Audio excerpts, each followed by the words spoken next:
दोस्तों, जैसा कि हम जानते हैं कि दुनिया का एकमात्र सत्य है मृत्यु। जिसने भी इस दुनिया में जन्म लिया है उसे एक न एक दिन मरना ही है। लेकिन क्या आपने सोचा है कि मरने के बाद इंसानों के साथ क्या होता है? देखिए, लाश तो जला दी जाती है, लेकिन आत्मा कहाँ जाती है? कहने को तो लोग ये भी कहते हैं कि मरने के बाद इंसान स्वर्ग या नरक में जाता है, लेकिन ये पूरा सच नहीं है।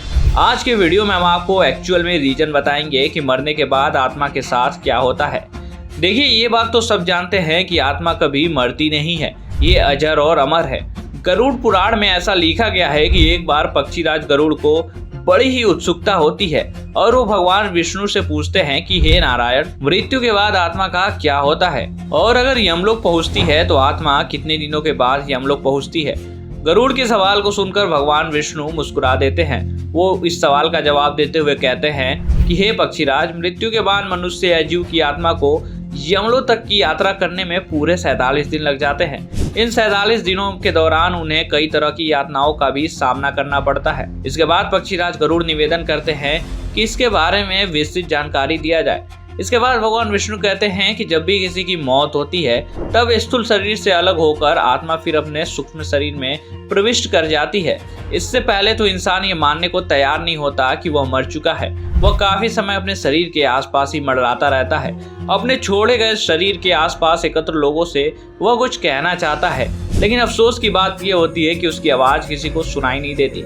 इसलिए जब भी किसी की मृत्यु नजदीक होती है तो सबसे पहले व्यक्ति की आवाज आती है। इसके बाद मृत्यु से कुछ समय पहले ही व्यक्ति को दिव्य दृष्टि प्राप्त होती है, जिसमें मनुष्य सारे संसार को एक रूप में देखने लगता है और इस तरह से उसके शरीर की सभी इंद्रियां कमजोर पड़ जाती है।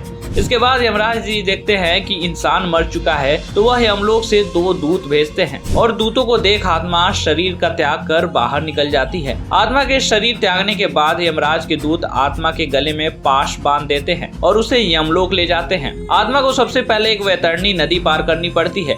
ये कोई अलग से नदी नहीं है, बल्कि गंगा नदी के बारे में तो आप लोग जानते ही हैं। इस वैतरणी नदी को गंगा नदी का ही रौद्र रूप माना जाता है। यह नदी लाल रंग की होती है क्योंकि इसमें आग की लपटें निकलती रहती है।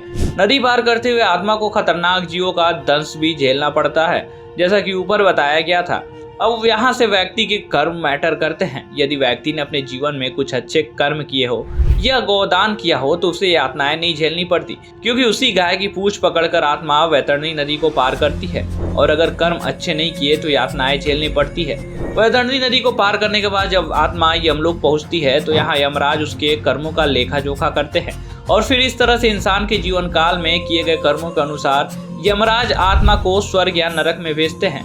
इसलिए तो हमारे पूर्वज और साधु संत कहते हैं कि व्यक्ति को अपने जीवन में हमेशा अच्छे कर्म करने चाहिए, क्योंकि अच्छे कर्मों का फल ना सिर्फ जीवन बल्कि मृत्यु के बाद भी मिलता है। यहाँ तक कि मृत्यु के बाद भी आपके कर्म आपके साथ जाते हैं। इसके अलावा पुराणों में ये भी कहा गया है कि जब भी आत्मा को यमलोक जाना होता है तो वह कोई 3 रास्ता चुनती है। इन तीनों रास्तों के नाम है अची मार्ग, धूम मार्ग और उत्पत्ति विनाश मार्ग। अगर देवलोक या ब्रह्मलोक में जाना है तो आत्मा अची मार्ग पर जाती है, वही धूम मार्ग पितरलोक की यात्रा पर ले जाता है, और वही अगर उत्पत्ति विनाश मार्ग की बात करें तो ये नरक में ले जाता है।